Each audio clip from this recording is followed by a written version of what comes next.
Ja,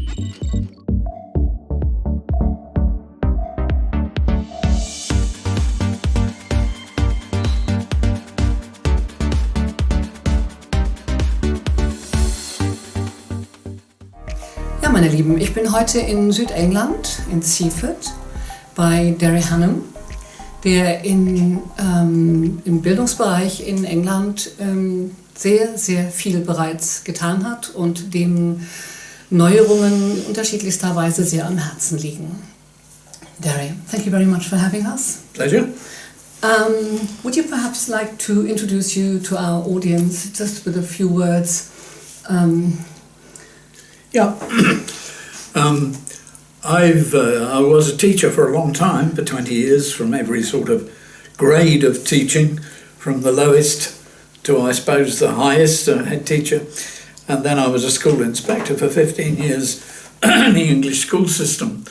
But all the while being very interested in young people having a say in how their classes ran, how the school ran, having some say in their own learning. And so when I finished with the officials, I began to work with democratic schools all around the world, show some interest in democratic school conferences.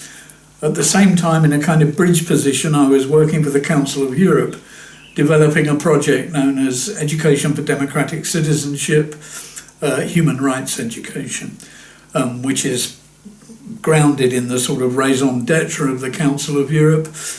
And I've been described as a bridge person who links the independent, largely private democratic school movement around the world, though not everywhere. Some countries are actually funding democratic schools, and the state systems, as it were. Sometimes I get involved in court cases where state systems don't entirely understand what democratic schools are trying to do. I've got a few of those running right now. Right. So, if I asked you what were your own experiences as a child in the education system, what helped you to develop self-confidence, to explore your own gifts and talents? Very little. Apart from perhaps the most useful things were I remember fairly relentless battles with school going back till I was quite young. I remember thinking when I was about 7, walking home, why on earth isn't the school in the least bit interested in what I'm interested in? Oh dear. I'm expected to show great interest in what they want me to be interested in, but nobody ever bothers to find out what I'm interested in. I remember one early victory was when I was 11 and we'd just taken the examination to decide whether we went to a gymnasium or a Hauptschule, in English a grammar school or a secondary modern school. And we were allowed for 1 hour on Friday afternoon to read books that we chose from the class library. Well, the class library was unbelievably boring. So I asked the teacher if instead of just reading books from the class library, we could bring books from home to read. And she said, yes, as long as they're not comics. Well, my main interest was the Royal Navy in the Second World War. So I brought a mighty book called Jane's Book of Fighting Ships with me to school that I could hardly carry. And I learnt the calibre of every ship's gun on every ship, from the sort of smallest minesweeper to the biggest battleship. And I became a total expert in ship's armaments. The teacher wasn't terribly interested, but I think she was quite impressed by the book I was reading. But then in secondary school, no, almost nothing. All I really remember enjoying of secondary school is I joined the Air Force cadets and learned to fly a little plane. Well, that was very exciting, but that was about it from secondary school. The rest was pure tedium. Oh dear. So what, in your opinion, would have helped you, would have supported you to have the confidence to really develop your own ideas, your own whatever, explore things? What would have helped you? I think the biggest thing missing in regular school is time. And it's got steadily worse, so that every minute of school time is filled with prescribed activity. The teachers have virtually no choice. The curriculum comes down from on high.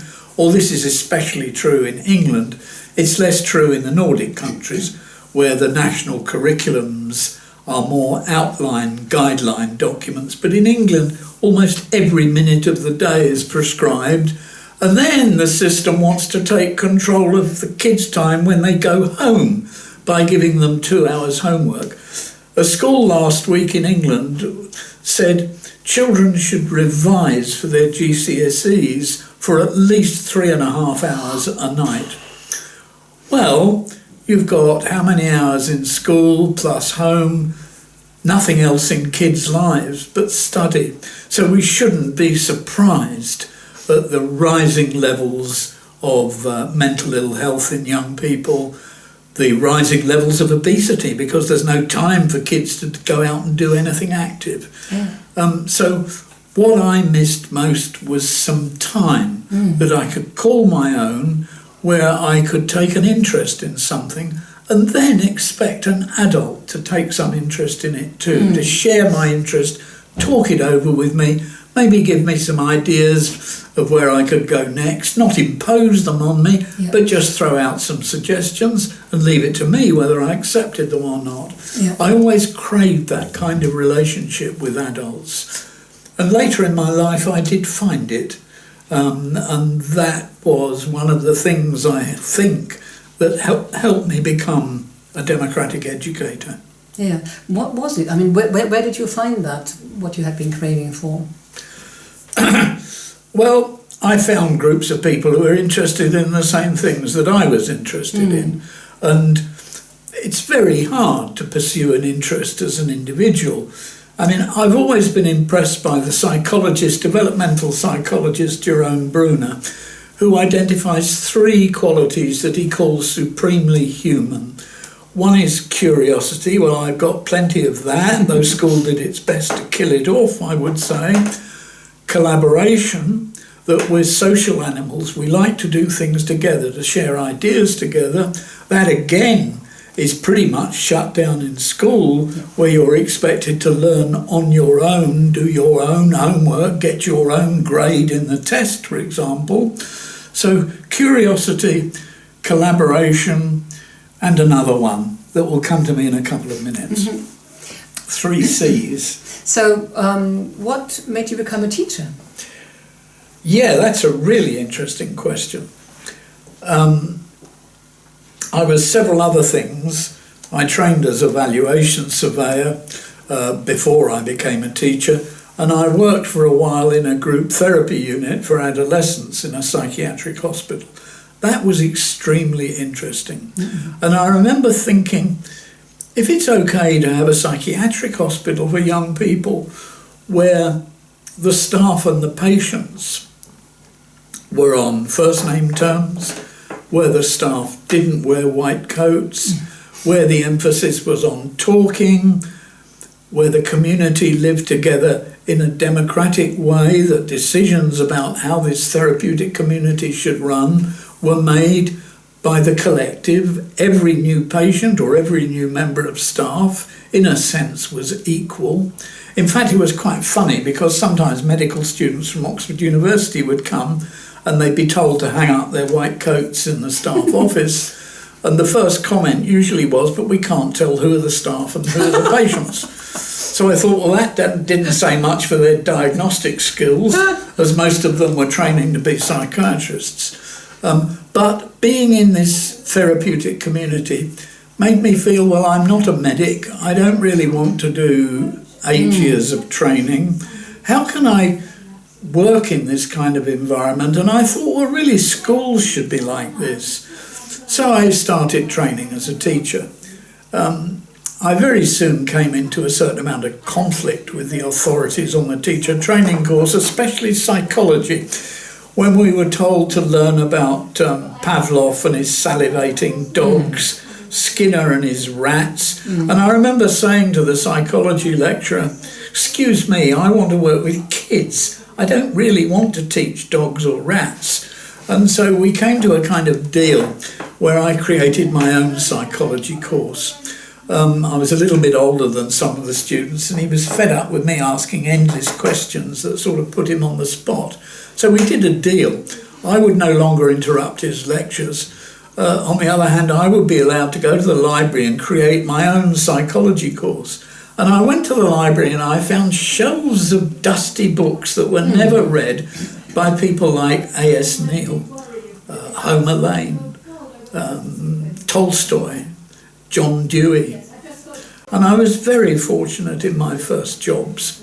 I thought, either it'll work or I'll get fired. I didn't get fired. It was a bit like the army. If you're incompetent in the army, they promote you because it's so hard to get rid of people. And it was a bit like that for me. I tried out my methods, and instead of being responsible for one class, suddenly I was responsible for 8 classes. Wow. The next thing, I got headhunted by a new school up the road. I was made head of humanities with a staff of 12. And then I went to another school as a deputy head, etc., etc. These were the early 70s, and I think it was an unusual time. It was a time of innovation, and a very exciting time to come into teaching. So what I discovered in every teaching job I had was that these methods worked. If you listened to young people, you gave them time and space to generate their own ideas, their own enthusiasms. The capacity of humans for learning is fantastic. Absolutely. And you need to create an environment that lets it rip and encourages it instead of shutting it down with prescribed curriculum and tests. So I found it worked. And that was very encouraging.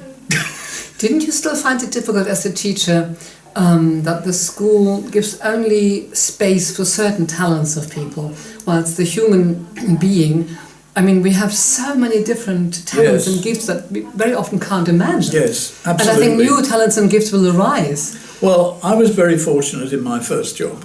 I was given a group of 36 11-year-olds who just failed the 11 plus examination, so they were doomed to the non-university route through secondary school.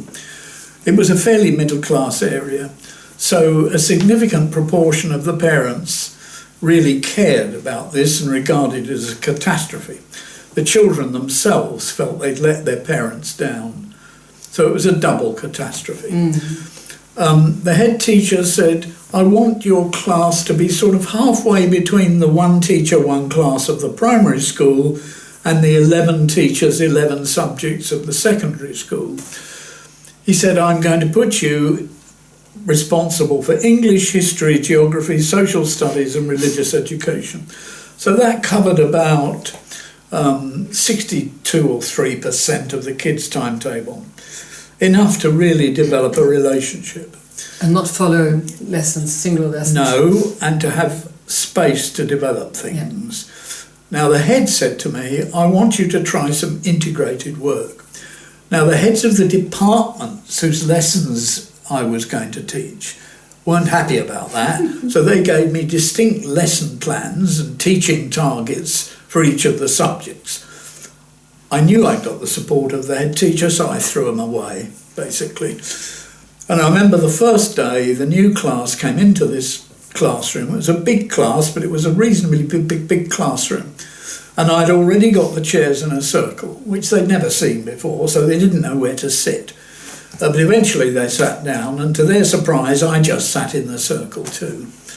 And I had a book in my hand, and I said, look, I've got the book, so I'm going to talk until I give the book to somebody else, and then they can talk. And then if somebody else wants to talk, put your hand up, and the person who's got the book will give it to somebody else. So we started, and I explained to them, I told them my name, I did something forbidden in secondary schools, I told them my first name, and said it was okay to use it as long as other teachers weren't around. And in exchange, I wanted to learn their first names. And then I explained to them what we were going to study in my class. And I said, history is everything that's happened in the past. Geography is everything that happens in different parts of the world. Social studies is the way people live together in groups. Religious education is what people believe. And English is how we communicate. And one very sharp kid called Stephen put his hand up and said, "Derry, does that mean we can study anything?"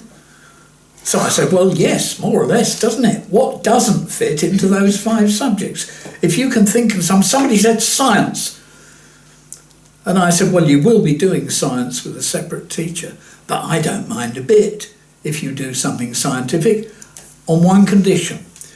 I was rather hoping that when you'd studied things you were interested in, you would tell the whole class about it. So I'd be very grateful if, as part of English, you would communicate to the rest of us with pictures or write on the blackboard or whatever, anything that you're interested in studying. "Wow," they said. And off we went. I said, "You can study in groups or you can study on your own." Mostly it was groups, but we had a few sort of eccentric individuals who came up with some topic that nobody else was interested in, like the history of iron struts in coal mining in the 12th century or something like that. They'd be on their own. But on the whole, we had groups and it was fantastic. We had a wedding dress group and I encouraged them. They said, "Oh, can my mum come in and talk to the class?" I said, "Absolutely. When you do your presentation on wedding dresses, if your mum makes wedding dresses and she wants," absolutely. So I had adults continually coming into the classroom, which caused me some problems with the head teacher. Anyway, it took off. It was absolutely wonderful. The enthusiasm of the kids, the self-confidence of the kids grew. I began to get phone calls from parents saying, "What are you doing with my kid? He never wanted to go to school in his life before. Now he's staying up half the night writing haikus or something." So I said, "Oh, fantastic. Do you set haikus for homework?" I said, "Absolutely not. He's discovered these 3-line poems and he loves them. And he just writes them one after the other." Anyway, and then I began to get parents phoning the head teacher saying, "We've heard about Derry Hannam's class. Can you please switch my kid into Derry Hannam's class?" Because they like to. Well, this was fantastic for my relationship with the head. And he had to say no because I'd already got 36, for God's sake, in my class. Anyway, we went from strength to strength, and I said to the head, "Look, I'd like to take these kids through for another year." So he agreed. So I had another year with them. Wow. And it got better and better, but some really funny things happened. For example, one of the rules for teachers was that classes must be supervised at all times. Well, very quickly we created class laws, and they very quickly needed a class court in order to enforce them. One of the laws was if the class got too noisy and 5 people put their left hands up, then the class would have to have 4 minutes silence. And there was an elected timekeeper with a good watch. I remember her, Wendy, she was a swimmer and she'd won this lovely watch in a swimming gala. So she was elected timekeeper because she'd got the best watch in the class. And if 5 hands went up, it was her job to say 5 minutes or 4 minutes. Sometimes it was 3 minutes, but the point of it was the class would make itself go quiet for a period of time. The funny thing was, I thought that if they whispered, which is what happened, people started whispering, I thought that was fine because I could still think, but they didn't. No, they thought it was shocking and that we're not having whispering. If we've got 5 minutes silence, we're having silence, not whispering. So if anyone whispered, they had their name put in the book. And if they got put in the book 5 times, they'd come before the court on Friday afternoon. And so it developed. You know what kids are like. Give them this kind of scope. They love it. They invented rule after rule. Anyway, one day the head brought some visiting teachers to my classroom. And I was in the library helping someone find out something, breaking the school rule for teachers. And the head brought about 5 visiting teachers into the class. And it was silent. And the teachers looked around, "Where's the teacher?" And he looked around saying, "This bloody Derry Hannam's not in his classroom again." And eventually the head teacher said, one of the visitors said, "Why is it so quiet in here? Where's the teacher?" At this point, the chair of the class meeting, a boy called Andrew, stood up and said, "Well, we have our own laws here, and we're having a quiet time." And then he said, "And you know, our teacher, Mr. Hannam, is so," what was his word for it, "so soft that if we didn't have our own government, it would be chaos in here." At which the visiting teachers had a laugh. I'd reappeared by this time, and the head said to me, "Where were you? You're supposed to be supervising the class." And I said to him, "It is supervised." I said, "They're supervised themselves." And he thought that was a bit iffy. Anyway, the really funny sequel to this story is 42 years later, I'm sitting in my study writing a book about this class. And on my computer appeared this bald-headed guy, about 50, and he said, "You won't remember me, but I remember you. I found you on Google." He says, "You're still up to your old tricks." And I said, "Who are you?" And he smiled and said, "I'm Andrew from 1H. And I thought, "My God, you are too." He said, "I'm head of a primary school in Welwyn Garden City, and we run it as a democracy, and I'm training other head teachers in how to make their schools more democratic." I said to him, "You won't believe this, Andrew, but I am actually writing about you." And this is the boy who said, if we didn't have our class government, it would be chaos in here because Mr. Hannam's a bit soft. And he said, "Oh, I do." He said, "I remember saying it." He said, "I could poke my eye out. I'm so embarrassed. I remember saying that." But there were a whole string of other events that this boy and his friends were involved in were beautiful. But I don't have time to tell you about them all. Yeah. But what I think about this story is it means a lot of inner strength to be able to give the kids the freedom to grow to their own strength and force. Because if we exert our strength and don't let them discover their own strength, it'll be very difficult for them. But do you think teachers now, 80% of teachers in England want to be out of the job within the next 2 years. 75% of them say they are so stressed as to be on the verge of being clinically depressed and not sleep. Do you think teachers want to teach in this prescribed, hateful, test-ridden system? Of course they don't. I mean, some perhaps, but... They came into teaching to do what I did. They came into teaching to watch kids' excitement to learn and them grow as people. It's outrageous what we're doing to kids. It's equally outrageous what we're doing to teachers. Absolutely. So I don't agree with you. I think most teachers would love to work in an open and democratic way if only they didn't have the government breathing down their necks. And if they weren't so afraid of making mistakes themselves. Well, maybe. But if you talk to teachers, there's nothing more exciting. I think you've been one. There's nothing more exciting than watch a kid's interests take off. Absolutely. It's wonderful. Yeah. When from being sort of, oh, I don't know what to do, to wow, let me get at it. Yeah, they get alive. Absolutely. They get alive, they're full of creativity, and everybody can learn at the same time. And that'll do for Bruner's third C, creativity, curiosity, collaboration and creativity. Yeah. These are the key to being a human being, and we suppress them. Absolutely. And I think this is very serious for the future. I think our school systems are absolutely up the creek as far as helping people prepare for the kind of society we've got coming in the future, where work is no longer going to be available in sufficient quantity for people to use it to base their identity upon. They're going to have lots of free time and they're not going to know how to use it. They'll have not learned to find these inner resources and inner interests and inner creativities. They're going to be broke and destitute if we don't do something about the inequalities of wealth that are developing.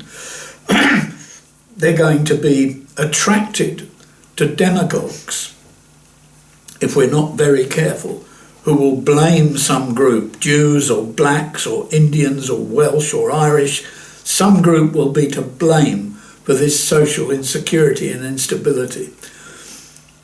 Or we develop in school a deep and profound respect for making decisions as groups, for democracy, for respecting difference, for respecting diversity. Yeah. That means every day in school kids should be making democratic decisions and learning about human rights and respecting the rights and diversities of other people. And be allowed to have the joy of discovering themselves. Absolutely. So there's two aspects to this, and I would say we in the democratic school movement are doing it and are providing a model, and it's about time that public school systems woke up and looked to us. What do? We have schools that encourage kids to find their own interests, and we give them time to pursue them as far as they want to pursue them in a context of democratic collective decision making and respecting the rights of others, learning about human rights. So it seems to me our school systems have very rapidly got to change from being oppressive places where kids' views are not taken at all seriously, where there's no freedom to express them, and if they do, nobody listens to them. We've got to change to become places where kids' views are treated with respect, where they have some power to affect decision making, and they have the space and the time to find and develop their own enthusiasms. Absolutely. And the job of the teacher is to help them if they can. But on the whole, I don't think kids need much help. If they've been in a regular school system where they've never been able to find their own interests, then what they need is some detox time. Yeah. They need some time when they're left alone to find their own way, perhaps with a little bit of encouragement and chatting to adults, but certainly no prescribed curriculum. So they can sort of learn, I am allowed to be who I am. I don't have to function in a way that somebody expects from me. And I'm not wrong if I don't fulfill expectations of others. No. I am my own totally unique individual being, and I have my own individual, absolutely unique talents and gifts, and they are a gift for the world. Yes, because agreed. then we can feel this self-confidence. And then, of course, if you have a job with very low hours or no job at all, but you've got your universal basic minimum wage, you can then feel confident to give your talents to the world, whether you're paid or not. Yeah. And in fact, we've got to start to prepare for thinking about a world where there is not enough paid work for everybody, and for some, maybe, there won't be any paid work. And it seems to me that the alternative to a universal basic income is social collapse.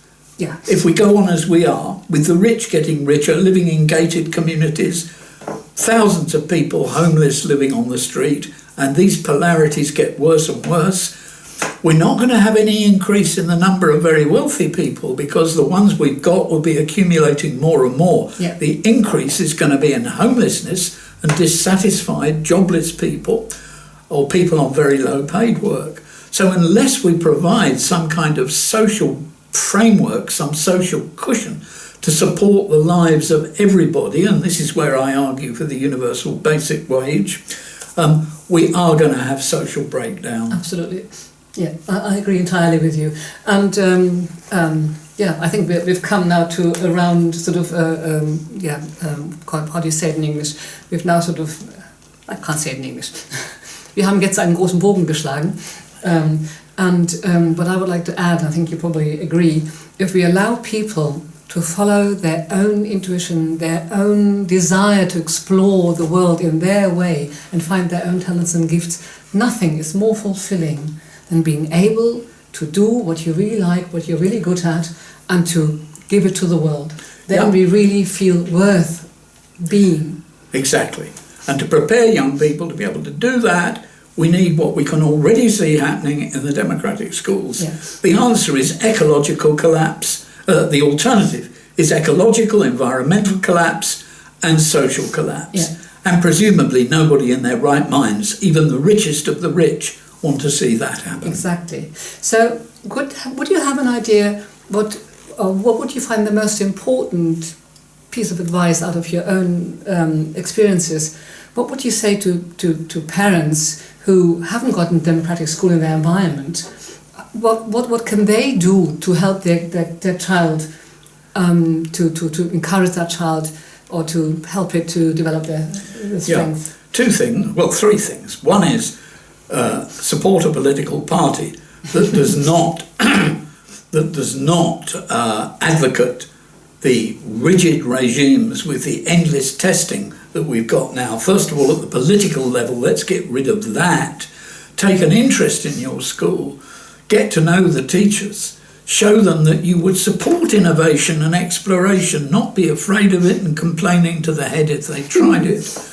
The last thing would be obviously to start your own school, to get together with some other people, even if you start by pulling your kid out of school, which of course home education in England thankfully is still legal. Form a school out of a group of home educated families perhaps. Also, I thought of a fourth one. Be prepared to resist what the current system is doing. If your kids are 11 and are about to experience a week of SAT testing, take your kids to the park for those days. Don't let them near the school. What you'll find is some head teachers will actually wink and support you. Other head teachers will try and fine you 60 quid. I suppose then I would say carry on resisting and don't pay it, because enough of you don't pay it, there'll be no prison to put you all in. Exactly. Yeah. And would there be something, something very short and precise you would advise to teachers? Yes, I feel that teachers need something like the medical profession's Hippocratic oath. Doctors, before they go into practice, declare that they will never knowingly harm a patient. Well, I think there should be a teacher's equivalent which says, I will never knowingly harm a child. If they did that, they would be unable to engage in this testing madness and this prescribed curriculum madness. And if enough of them said, I'm not doing it, you're asking me to break my Socratic oath or what, Aristotelian oath or whatever it might be called, then the government wouldn't be able to get away with it. Yeah. So get together, don't fight for yourself. Get together, find the support. As a group, you can always achieve far more. Yeah, collaboration, curiosity, creativity. Yeah. Thank you very much, Derry. That was a pleasure. Really a pleasure. Thank you.